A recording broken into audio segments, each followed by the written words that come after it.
현재 이제 28,500명의 주한미군이 있는데 이 한미동맹의 상징과도 같은 존재가 바로 이 주한미군입니다. 어떻게 보면 숫자보다는 존재 자체가 전쟁 억지력을 가진다 이렇게 봐도 과언이 아닌데요. 이 주한미군이 철수하면 우선은 미국의 아시아 내에서의 군사적 영향력이 약화될 수가 있고요. 특히 이제 동북아에서는 북한은 물론이고요. 중국이나 러시아도 이제 이 동북아에서 일정 그 힘을 갖고 있죠. 이런 지역 강국들과 힘의 균형을 맞추는데 어려움을 줄 수가 있습니다. 결과적으로 이게 이제 동북아 지역 안보 상황을 불안정하게 만들고 북한의 도발이라든지 중국의 군사적 팽창에 대응하기 어려울 수 있는 그런 잘못된 시그널을 줄 수 있다 이렇게 보고요. 트럼프가 방위비 분담금 인상 압박용으로 주한미군 감축 또는 철수 카드를 내밀 가능성에 대해 어떻게 보시나요? 이 사실 이제 미치광이 전략이라는 게 있습니다. 이 이제 국제 정치학 사전에도 있는 협상 전략인데요. 이 전략은 사실은 이제 미치광이라고 하지만 고도의 합리적 계산하에 이루어지는 이성적 전략이다 이렇게 볼 수 있습니다. 근데 재밌는 거는요, 이 미치광이 전략의 기원이 미국의 36대 대통령인 닉슨이 이제 에서 비롯됐고요. 이름도 이제 닉슨이 붙였다 이런 얘기가 있는데요. 그 당시가 이제 베트남 전쟁 초기에 1960년대에 북베트남을 이제 배후 지원하는 게 소련인데 이 소련에다가 이 전략을 구사해가지고 소련을 협상장으로 끌어내게 만들었다는 이런 얘기가 있습니다. 그런데 사실 더 재밌는 거는요, 이 원전이 원래 이승만 대통령이라는 속설이 있습니다. 이게 이제 때를 거슬러 올라가 보면요, 1953년 11월에 이제 당시에 미국 부통령이 닉슨입니다. 이 닉슨이 요 한 달 전에 이제 한미동맹이 타결된 것을 기념하기 위해서 서울을 이제 방문했죠. 그런데 또 바로 그 5개월 전인 6월에 이 대통령이 세계를 아주 깜짝 놀라게 하는 그런 일을 벌였죠. 바로 이제 미국이나 연합국에도 알리지도 않고 방공포로를 석방합니다. 유명한 사건이죠. 이때 미국은 이 대통령을 미친놈이다 이렇게 막 펄펄 뛰면서 제거하겠다 이런 계획까지 세웠던 게 사실입니다. 이 대통령이 이런 강수를 둔 거는 절대 이제 우리가 완전한 통일을 원하지 휴전은 할 수 없다 이런 이제 강한 의지를 보이면서 동시에 이제 당시에 그런 상황에서 한미 동맹이 논의되고 있었는데 이거는 이제 미국이 조금 질질 끌고 이러니까 빨리 이끌어내기 위한 전략이었다 이렇게 볼 수 있겠는데요. 만일 이제 우리 요구를 들어주지 않으면 휴전도 없고 안 되면 진짜 우리 독자적으로 북진을 하든지 이런 더 큰 일을 벌일 수 있다는 이런 이제 시그널을 줘가지고 미국이 한미동맹에 빨리 응하도록 만들기 위한 것이었고 이 전략이 맞아떨어졌고 이렇게 해서 이제 미국이 한미동맹을 체결한 거죠. 이거는 오늘날 우크라이나 입장을 볼 때는 굉장한 어떤 그런 역할이었다. 업적이었다 이렇게 할 수 있는데요. 이 대통령이 당시 이제 서울을 닉슨 부대통령이 방문을 하자 만나가지고 몇 개월 전에 있었던 방공포로 석방 사건 이걸 얘기하고 그 다음에 이거 이후에 또 이제 한미동맹을 관철시킨 이런 배경을 설명하면서 이게 바로 매드맨 전략이다 이렇게 이제 얘기를 하면서 닉슨한테 알려줬다 이런 얘기가 있습니다. 지금 트럼프가 전 세계를 상대로 바로 이 이제 미치광이 전략을 구사하고 있고요. 이게 이제 큰 효과를 거두고 있기도 합니다. 어떻게 보면 우리나라를 상대로 방위비 분담금 인상 압박용으로 주한미군 감축이나 철수 카드를 꺼낸 것도 이 전략의 일환이라는 점을 우리가 잘 인식하고 대처할 필요가 있습니다. 최근에 벤처 부통령이 미군을 아껴서 배치해야 된다 이런 발언하는 거 이런 것도 다 트럼프한테 장단을 맞추는 거라고 이렇게 보면 됩니다. 대신에 이 주한미군 감축이든지 그다음에 방위비 분담이든지 우리가 좀 더 열린 마음으로 접근할 필요가 있습니다. 우선 주한미군은 한국 방위가 핵심이지만 넓게는 미국의 아시아 태평양 지역 전체 전략을 위해서 존재한다는 사실 이걸 우리가 인정해야 됩니다. 우리만 미군 차지다. 이거는 이제 조금 이제 양보를 해야 되고요. 이게 바로 이제 전략적 유연성이죠. 그 다음으로 이제 방위비도 우리가 부담할 수 있는 능력 수준에는 부담을 해야 된다. 이렇게 이제 생각을 인식 전환을 해야 된다고 봅니다. 사실요, 1970년대까지는 우리 국방비를 미국이 거의 다 부담했다. 이렇게 봐도 과언이 아닙니다. 그렇지만 우리가 이제 경제가 성장하고 세계 10위권의 경제대국이 됐죠. 그런 만큼 트럼프가 얘기하는 것처럼 한국이 부자다.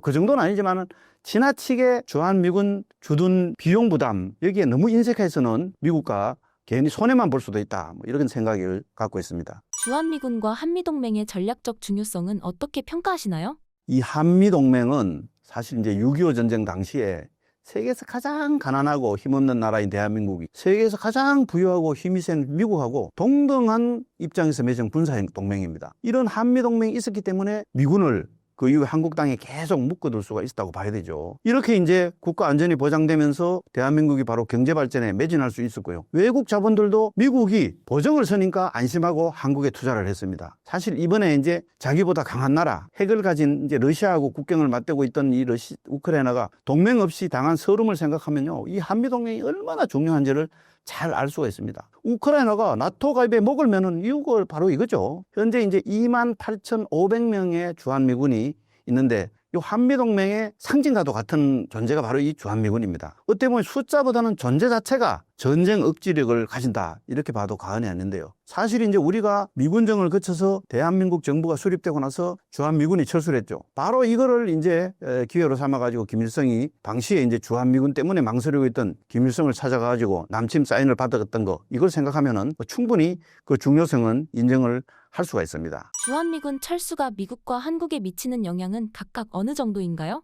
우선 주한미군은요, 한반도에서는 물론이고 미국의 아시아 태평양 지역에서 군사적 존재감을 유지하는 어떤 그런 중요한 역할을 합니다. 이 주한미군이 철수하면 우선은 미국의 아시아 내에서의 군사적 영향력이 약화될 수가 있고요. 특히 이제 동북아에서는 북한은 물론이고요, 중국이나 러시아도 이제 동북아에서 일정 그 힘을 갖고 있죠. 이런 지역 강국들과 힘의 균형을 맞추는데 어려움을 줄 수가 있습니다. 이처럼 이제 미국의 군사적 존재감이 떨어지면은요, 그 동북아 지역 내에서 중국의 영향력이 확대되는 그런 기회가 이제 제공될 수 있고요. 이건 바로 이제 미국이 현재 생각하고 있는 중국에 대한 전략적 경쟁자 관계에 대해서 변화를 가져올 수 있습니다. 결과적으로 이게 이제 동북아 지역 안보 상황을 불안정하게 만들고 북한의 도발이라든지 중국의 군사적 팽창에 대응하기 어려울 수 있는 그런 잘못된 시그널을 줄 수 있다, 이렇게 보고요. 또 외교적으로도 상당한 영향을 미칠 수 있습니다. 우선은 미국이 이제 주한미군을 철수한다면 한국은 어쩝니까? 자기가 살기 위해서, 자기 안보를 지키기 위해서 독자적인 군사력 강화에 나설 수밖에 없습니다. 그렇게 되면 이제 한미동맹 자체가 어떤 형태로든 간에 균열이 생길 수가 있고요. 또는 이제 그 옆에 있는 대만이나 일본 같은 이런 이제 미국의 우호국가나 동맹국가들도 미국이 과연 정말 군사적으로 지원을 일관되게 이렇게 우리한테 줄 수 있을지, 이런 신뢰에 대한 의문이 생길 수 있겠죠. 그러면서 국제 정치적으로도 그동안 쌓아놨던 글로벌 리더로서 미국의 입지를 약화시키는 그런 신호를 보낼 수 있다, 이렇게 생각을 합니다. 경제적으로도요, 주한미군을 유지하는 데 드는 비용이 미국 정부의 부담은 될 수 있습니다. 반대로 그 대신에 미국의 군수산업이라든지 또는 어떤 그 지역 경제에 이익을 주기도 한다는 점에서요, 경제적으로는 어떻게 보면 상호작용적 영향을 미치는 그런 존재입니다. 그렇지만 이제 한국으로서는 이 주한미군 철수가 당장 북한의 도발 가능성을 높이는 그런 측면이 있고요. 대신에 오히려 방어 능력은 떨어질 수밖에 없다는 점이, 이게 이제 가장 우려해야 할 상황입니다.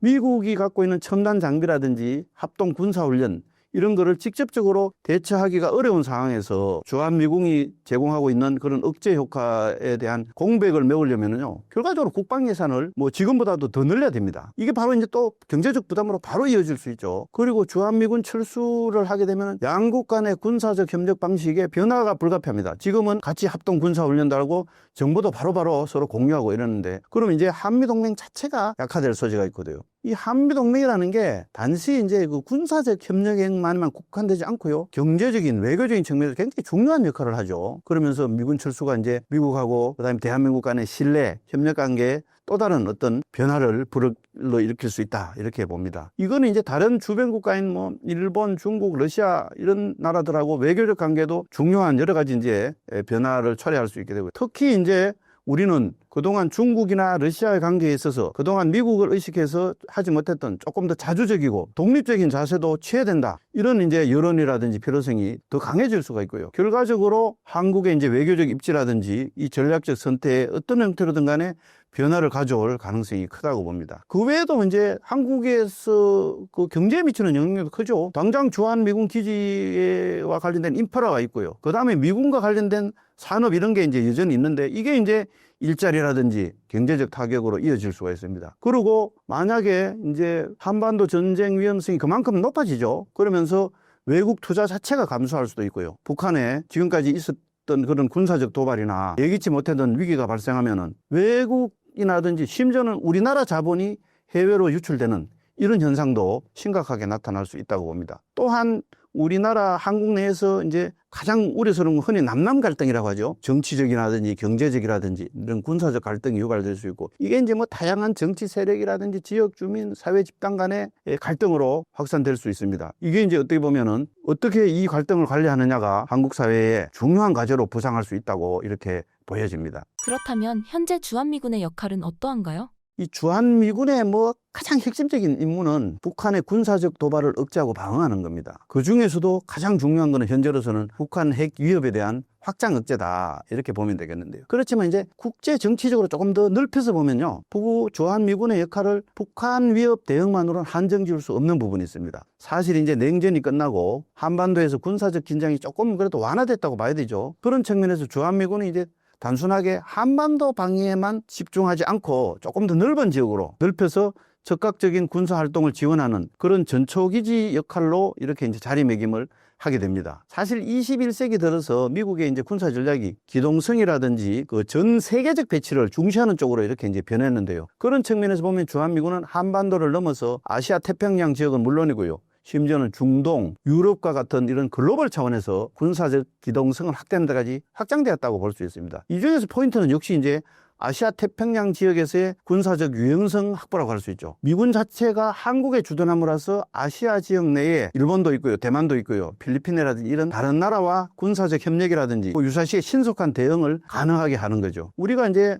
흔히 모르는 한미일 간의 3자 협력, 이런 게 이제 대표적이라고 할 수 있습니다. 특히 이제 미국의 전략적 초점이 중국의 군사적, 경제적 부상에 대응하는 방향으로 사실상 이제 이동을 하고 있는데요. 이런 상황에서 보면 주한미군 역할이 더 확대되었다고 볼 수 있습니다. 말하자면 이제 동북아시아에서 북중 동맹에 효율적으로 대응하면서 군사적 균형을 유지를 할 수 있고요. 나아가서는 아시아 태평양 지역 전체에서 중국의 군사적 역량을 억제하는 주요한 수단이 바로 주한미군이다, 이렇게 보면은 되겠습니다. 만약 주한미군이 철수한다면 우리나라는 어떻게 대응해야 하나요? 사실 이제 가상이지만요, 주한미군이 철수하면요, 한국은 단순히 군사적 공백을 초래하는 것을 넘어서서요, 여러 가지 측면에서 심각한 안보적, 외교적, 경제적 도전에 직면할 걸로 보합니다. 이게 나아가서는 동북아시아의 군사적이나 정치적 환경까지도 큰 영향을 미칠 수밖에 없는데요. 우선은 이제 주한미군이 철수하면 우리나라는 스스로 이제 방어를 하기 위해서는 더 강하게 책임을 져야 하는 거죠. 그러려면 뭐 KF-X라고 하죠. 이른바 한국핵 전투기라든지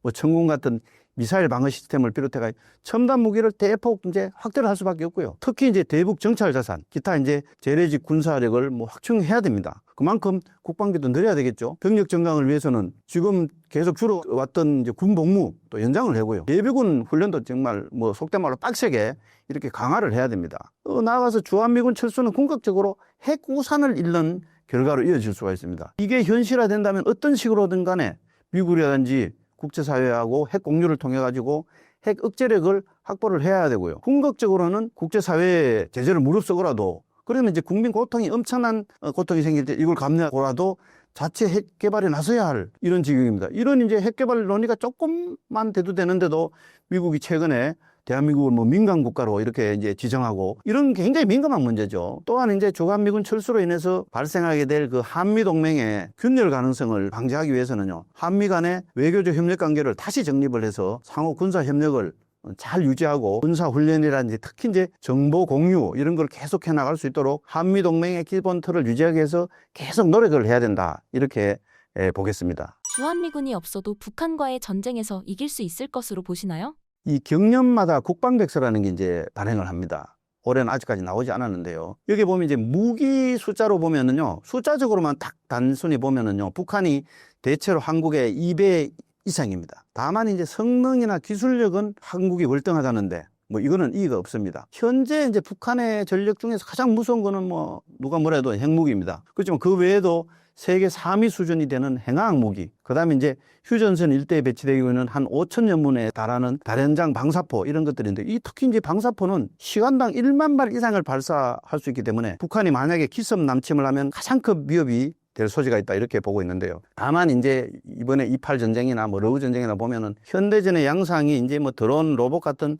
4차 산업 기술이 크게 이제 좌우하기 때문에 우리의 첨단 군사 기술력이 위력을 발휘할 수 있을 겁니다. 그 밖에 이제 뭐 해군군력도 사실 이제 조금 우위에 있다, 이렇게 봐야 되는데요. 병력 면에서도 보면은요, 북한이 이제 대략 한 128만 정도이기 때문에 우리보다 2배를 훨씬 넘어서는 그런 이제 숫자죠. 이제 요번에 러시아에 파병돼 가지고 뭐 말하면 총폭탄 정신으로 이렇게 무장된 이런 전투력이 입증됐죠. 이런 이제 북한군이 러시아 우크라이나 전쟁에서 현대전까지 경험하고 이제 오기 때문에 이게 만만치 않은 게 이제 사실입니다. 그렇지만 사실 이제 북한군은 보면 허수가 조금 있습니다. 평상시에 북한군은요, 건설 현장이라든지 뭐 수해가 나면 수해 현장 이런 데 막 동원되고요. 물자와 보급이 부족해 갖고요. 조선시대 보면 둔전이라는 게 있는데요. 자기들이 밥 깔아 갖고 이게 뭐 먹을 거 마련하고 이런 이제 실정입니다. 지금도 병사가 굶어서 뭐 최근에 뉴스에 보면 군장을 팔아먹다가 걸린다 뭐 이런 얘기가 있는데, 이게 이제 전쟁이 장기하면 결국은 상황이 더욱 심화될 수밖에 없고요. 거기서 이제 중국이나 러시아 같은 외부 지원이 없으면 오래 버티기 힘들다고 봐야 되겠죠. 결론적으로 보면 이제 장기재건에 들어가면 결국 돈과 물자 싸움이 되는데, 그런 측면에서는 우리가 절대적으로 우위가 있습니다. 사실 이제 문제는 핵무기입니다. 이 북한의 핵 개발은 국제사회가 그동안 강력하게 제재를 했는데도 불구하고 이른바 이제 살라미 전술 내지는 대화따로 핵따로라는 이런 기만 술책을 가지고 3대에 걸쳐서 이루어졌습니다. 김일성이 창시자라면은 설계자이기도 하고요. 그 다음에 이제 김정일이 집행자고, 김정은이 이제 운용자인 그런 셈이죠. 그동안 이제 6차례 핵실험을 거쳐서 이른바 이제 표준화입니다. 그 다음에 이제 가볍게 미사일에 달 수 있는 경량화입니다. 그 다음에 이제 다종화, 뭐 어떤 미사일에도 달 수 있는 이런 이제 핵을 만들었다. 그리고 이걸 실전에 배치할 정도로 핵무기 자체를 확보했다. 이게 이제 국제사회의 대체적인 평가입니다. 핵은 사실은 이제 투발 수단이 미사일이 중요합니다. 옛날에 2차 대전 때처럼 비행기 싣고 가서 떨어뜨릴 수는 없죠. 북한이 이제 이 미사일 개발에도 그동안 아주 심혈을 기울이고 노력을 해와서 다양한 종류의 탄도미사일을 계속 시험 발사를 해왔고요. 지금 이제 SLBM이라고 하죠. 잠수함 뭐 탄도미사일이라든지, 심지어는 뭐 극초음속 미사일이라든지 순항미사일 이런 거는요, 기존 미사일 방어 시스템 MD입니다. 이 MD로서는 감당하기 없을 정도의 미사일 이런 것들도 포함되고 있는 실정입니다. 그 군사력 평가 기관으로 글로벌 파이어 파워라는 게 있는데요. 여기서 이제 매년 이제 그 군사력을 공개합니다. 최근에 이제 2025년 군사력 랭킹이라는 거를 이제 발표를 했는데, 여기에 보면 한국이 5위고 북한은 34위입니다. 그런데요, 믿으면 안 되는 게 뭐냐면 핵무기라든지 정보력이라든지 뭐 사이버전 능력이라든지 군의 어떤 사기라든지 이런 비계량적인 부분은 포함이 되지 않습니다. 말하자면 이제 파워 지수가 어떤 나름대로 종합적 관점에서 군사력 측정 도구가 될 수 있을지는 몰라도 전시 군사력을 단순 비교하는 한계가 있기 때문에 속아서는 안 됩니다. 결론부터 말하자면은 북한이 이제 전략적 공격 능력을 보강하기 위해서 현재 보유하고 있는 이제 비대칭 전략 자산이 있죠. 대표적인 게 핵하고 이제 생화무기라고 할 수 있을 텐데, 이런 것까지 다 포함시키면은 전시의 군사력은 우리나라 군사력하고 주한미군의 전략 자산을 다 합친 것과 거의 대등할 것이라는 평가가 사실 지배적입니다. 안타깝긴 하지만요. 미군이 없고 뭐 미국이 없어도 자신 있다 이렇게 큰 소리 치는 건 사실은 희망 고문에 불과합니다. 특히 여기 굉장히 중요한 게 이제 정찰 자산이죠. 사실은 이제 북한은 세계에서 가장 폐쇄적인 그런 체제의 특성이 있는데, 그렇기 때문에 대북 정보는 휴민트를 비롯해서 뭐 굉장히 제한적입니다. 접근 자체가 어렵죠. 그래도 이제 그걸 극복하기 위해서 우리도 뭐 레이더라든지 위성이라든지 정찰 무기 체제 이런 거를 이제 개발하고 동원해서 감시 역량을 계속 이제 늘리고 있고요. 그에 따라서 많은 이제 노력과 투자를 하고 있지만은, 사실 솔직하게 말씀드리면 주한미군이 지원이 없으면요 어렵습니다. 실제로 우리 군이 이제 다목적 실용위성이라고 하는 그 아리랑 3호를 보유하고 있습니다. 사실 구체적으로 보면요, 적의 기지 전역을 정밀하게 감수할 수 있는 이런 정찰 위성은 아직 없습니다. 반면에 미국은요, 지상에 있는 5cm 크기까지 감시할 수 있는, 식별할 수 있는 이런 정찰 위성 키올 같은 걸 보유하고 있죠. 핵이라든지 미사일 같은 이런 민감한 전략 무기에 대해서 정찰이 굉장히 중요한데, 이거는 한미 간 정보 협조 없이는 불가능하다고 해도 과언이 아닙니다. 솔직히 인정하고 싶지 않지만은 북한을 주한미군 없이도 이길 수 있다. 이거는 조금 너무 과장된 거고요. 어떻게 보면 이제 그렇지 않다는 것이 외면할 수 없는 불편한 진실입니다. 북한이 사실 이제 미국 본토를 직접 위협할 수 있는 핵미사일 요거까지는 아직 개발이 못 됐다는데, 여기에 이제 사활을 거는 것도, 그렇게 돼서 이제 한국을 제치고 미국하고 직접 거래를 해서 이른바 이제 제한적 핵 군축이라든지 핵 동결, 이 스몰딜이라고 하죠. 이렇게 해가지고 이제 파키스탄이나 인도처럼 실질적 핵 보유국이라는 인정을 받고, 이거를 이제 무기로 삼아가지고 주한미군을 이제 내쫓는 그런 걸 관철시키려 하는 것은 다 이것 때문입니다. 끝으로 제가 북한 핵 문제를 조금 더 첨언을 하고 싶은데요. 사실 핵은 이제 무기의 끝판왕입니다. 핵은 핵으로밖에 대응할 수 없습니다. 그렇지 않다면은 핵인질이라든지 핵볼모로 인해서 굴종하면서 살 수밖에 없거든요. 그렇다고 이제 뭐 최근에 이제 일각에서 얘기하던 핵무장론, 이건 말처럼 그렇게 간단하지 않습니다. 무역으로 먹고 사는 나라가 자칫하면은 이 핵 개발한다고 국민들이 먼저 굶어 죽습니다. 국제사회 제재 때문에요. 그리고 또 당장 핵무기를 생산할 인프라도 없습니다. 뭐 어떤 사람은 핵을 한 달 내에 뭐 우리도 갖출 수 있다. 다 거짓말입니다. 그 밖에 이제 우리가 생각하는 게 핵우산, 그 다음에 전술핵 재배치, 잠재적 핵능력 보유 이렇게까지 미국이나 국제사회가 용인하거나 협조하지 않고는 이거는 그냥 한낱 구두선에 불과합니다. 그렇다고 마냥 이제 손을 놓고 있을 수는 없습니다. 트럼프가 뭐 툭하면은 북한이 핵 보유국이다, 김정은하고 직접 대화하겠다, 뭐 이런 식으로 이제 얘기를 하고 있지만은 또 어떻게 보면 그 협상가인 트럼프의 합법을 생각해 보면요, 섣불리 예단할 필요도 없습니다. 대신에 이제 우리가 경계해야 할 거는요, 설마 트럼프가 한국을 포기하겠냐, 이런 이제 믿고 싶은 쪽으로 믿는 확정 편향입니다. 더 이제 유념해야 할 거는 한미동맹, 뭐 이거 있으면 되는데 뭐 트럼프한테 뭘 더 이상 얘기하느냐. 근데 트럼프는 철저한 신뢰주의입니다. 그래서 이것만 갖고는 트럼프를 결코 설득할 수 없습니다. 어떻게 보면은요, 북한이 미국의 본토를 위협할 수 있는 핵을 완성했을 때 미국 국민의 안전을 포기하고 혈맹인 한국을 지켜줄 게다, 이렇게 기대하는 것은 어떻게 보면 낭만에 불과합니다.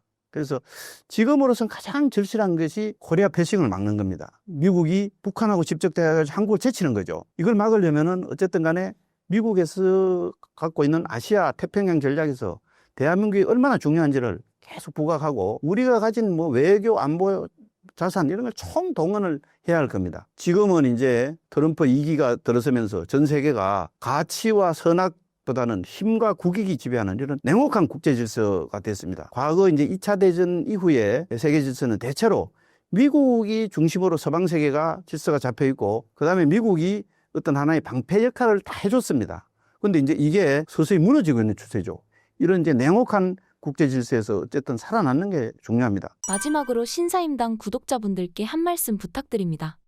최근에 많은 국제 정치학자들이 대한민국이 6.25 이후에 가장 큰 위기를 맞고 있다, 이런 분석들을 많이 하고 있습니다. 이럴 때일수록 우리가 빨리 내부 분열 같은 걸 극복하고 힘을 모아야지 이런 위기를 극복할 수 있다, 이렇게 생각합니다. 우리가 이룬 자랑스러운 대한민국을 우리 후손한테 잘 물려주는 거, 이게 굉장히 중요하다, 저는 그렇게 생각을 합니다. 감사합니다.